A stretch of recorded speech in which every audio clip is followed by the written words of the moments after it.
Here at the bottom of the plant, you'll also see suckers, and so I just removed those. They also start to try from the branches that I've already pruned. You'll also may get some more suckers. I can take those off. Here's another one. Here's another one.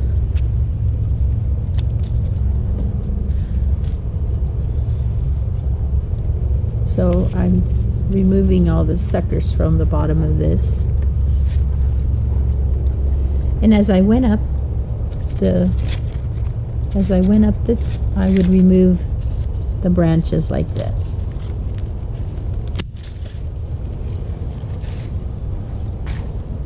Suckers. It's hard to believe how large these suckers can get at the bottom of the plant.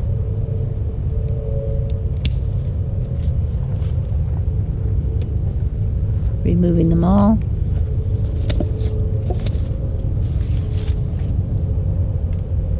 This is what I've removed from these two plants. Now this plant has quite a bit of leaves on here. This is probably what I think is okay to leave.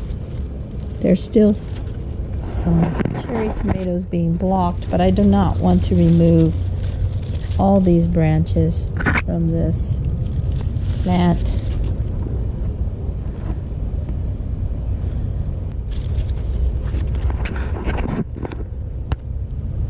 And I do have big clusters of tomatoes on them, so nothing growing down here, giving these tomatoes some more sunlight.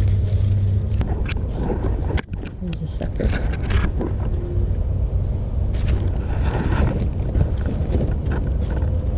Here's a sucker.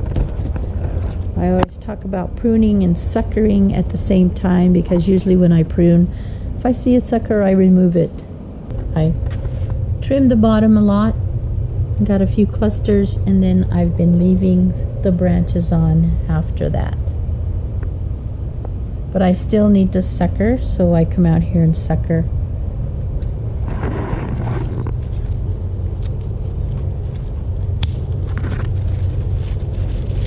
Even though I keep suckering the plants, they still have some suckers that I've missed. Here I am by my early girl tomatoes, and here's one right here. I cannot see. There we go. All right. Look at these. They're so beautiful. I have not seen so many Juliet right here, and so many early girls right there. I trimmed my branches all the way to here, and then I needed to leave some of the branches for the plant. Can't take them all off, but I can remove a few more, just a couple more, now that the plant has been trimmed a lot and I have all these hanging tomatoes. I have stopped pruning them. I still remove the suckers, or every once in a while I'll remove a leaf that I feel is unnecessary. If I have too many tomatoes on a branch, I will remove the little ones.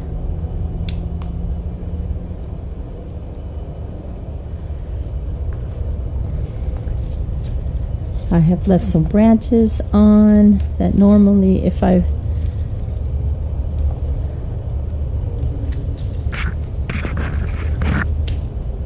cut this off. Don't seem. Also at the end of the tomato clusters I seem to be getting suckers, so I cut these off.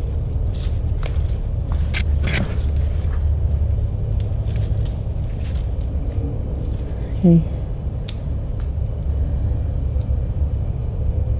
I have a lot on this cluster, so I will remove some of the tomatoes. And that's basically, I haven't been removing too many branches anymore from my plants, just a few like this.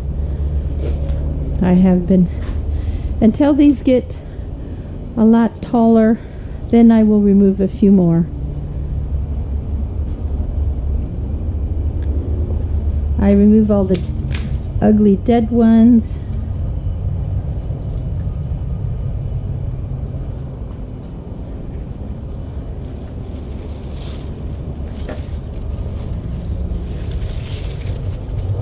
So I go in here and I say, oh, maybe this one's crossing over here and I don't need it. This plant looks like it's got a lot of foliage. And I remove one for now. I don't want to overwhelm these plants with pruning them heavily. Since they have so many tomatoes on, remove all the dry, dead looking ones. Here's my row of tomatoes that I've been pruning. Also, these are early girl and I just love them. Look at this wall of tomatoes I have here. In the video, as many times as I filmed this, I can't believe how many tomatoes I'm getting. Here seems like a tangled mess of leaves. The plants, these early girl haven't gone too tall, but I think it's because they are loaded with tomatoes. It's crazy loaded with tomatoes. They're beautiful. So as you see, as this plant kept growing and as I kept getting bunches of tomatoes, I would prune the leaves down here. Then if I got to this point, I stopped pruning.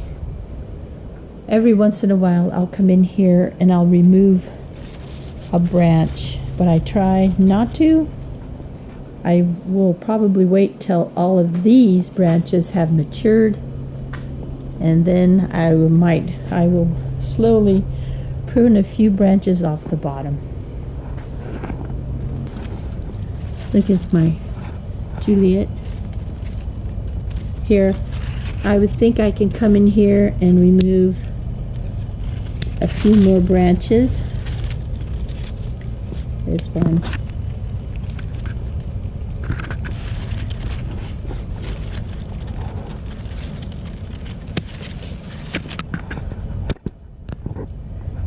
Also, I can remove this branch. I'm just doing what I think I should do. And this tomato plant still has quite a bit of branches to support itself.